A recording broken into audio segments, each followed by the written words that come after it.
പ്രകാശ് ജാവദേക്കറുമായി കൂടിക്കാഴ്ച നടത്തിയതിൽ പാർട്ടിക്ക് നേരിട്ട് വിശദീകരണം നൽകാൻ ഇ.പി. ജയരാജൻ തിങ്കളാഴ്ച ചേരുന്ന CPIM സംസ്ഥാന സെക്രട്ടേറിയറ്റിൽ പങ്കെടുക്കും. ദീപക് ധർമ്മടം കോഴിക്കോട് നിന്ന് കൂടുതൽ വിവരങ്ങളുമായി ചേരുന്നു. ദീപക്, എന്താണ് ഇ.പി.യുടെ നീക്കം?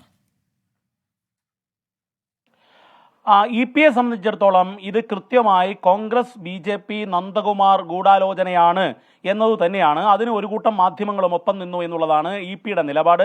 ഈ നിലപാട് ഇ.പി. ഇപ്പോൾ തന്നെ CPIMന്റെ പ്രധാന നേതാക്കളുമായി പങ്കുവെച്ചു കഴിഞ്ഞു എന്നുള്ളതാണ് നമുക്കറിയാൻ സാധിക്കുന്നത്. ഏതായാലും തിങ്കളാഴ്ച ചേരുന്ന വളരെ നിർണായകമായ CPIMന്റെ സംസ്ഥാന സെക്രട്ടേറിയറ്റ് യോഗം ഉണ്ട്. ആ യോഗത്തിൽ ഇ.പി. പങ്കെടുക്കും.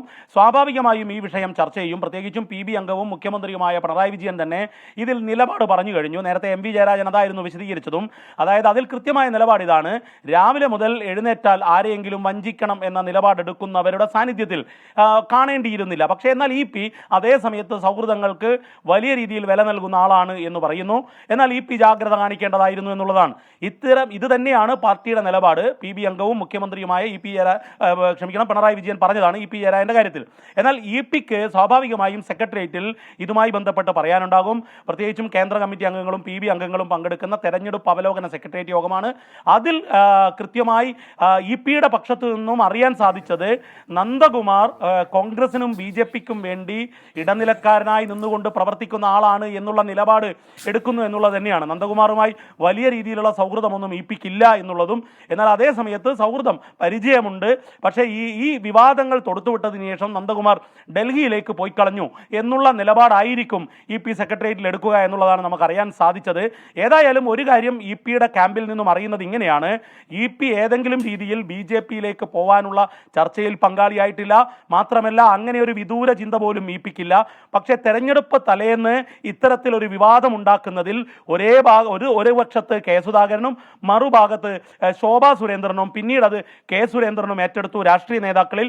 എന്നാൽ ഈ ഗൂഢാലോചനയിൽ TG നന്ദകുമാർ കൃത്യമായി പങ്കാളിയാണ് എന്നുള്ള നിലപാടാണ് CPIM നേതാക്കൾക്കുള്ളത്.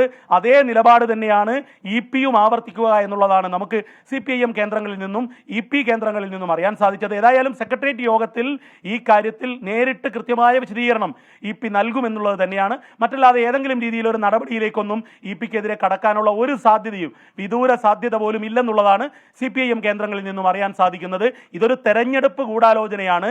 തെരഞ്ഞെടുപ്പിൽ ഇടതുമുന്നണി സ്ഥാനാർത്ഥികളെ ക്ഷീണപ്പെടുത്താൻ വേണ്ടി ഇടതുമുന്നണി കൺവീനർ ഇങ്ങനെ ഒരു ചർച്ചയിൽ പങ്കാളിയായി എന്നുള്ള ഒരു പ്രചരണം നടത്തുക എന്നുള്ളതും അതിലൂടെ വോട്ടർമാരെ ആശങ്കയിലും സംശയാലുക്കളുമാക്കി മാറ്റുക എന്നുള്ള ഒരു ഗൂഢാലോചനയുടെ ഭാഗമാണെന്നുള്ളതാണ് CPIMന്റെ നിലപാട്.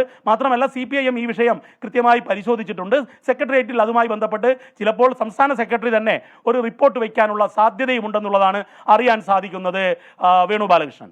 ശരി, മറ്റന്നാളത്തെ സെക്രട്ടേറിയറ്റ് യോഗത്തിൽ കൂടിക്കാഴ്ച വിവാദം നേരിട്ടെത്തി വിശദീകരിക്കാൻ ഇ.പി. തീരുമാനിച്ചിരിക്കുന്നു. ദീപക് ധർമ്മടമാണ് കോഴിക്കോട് നിന്ന് വിശദാംശങ്ങൾ നൽകിയത്.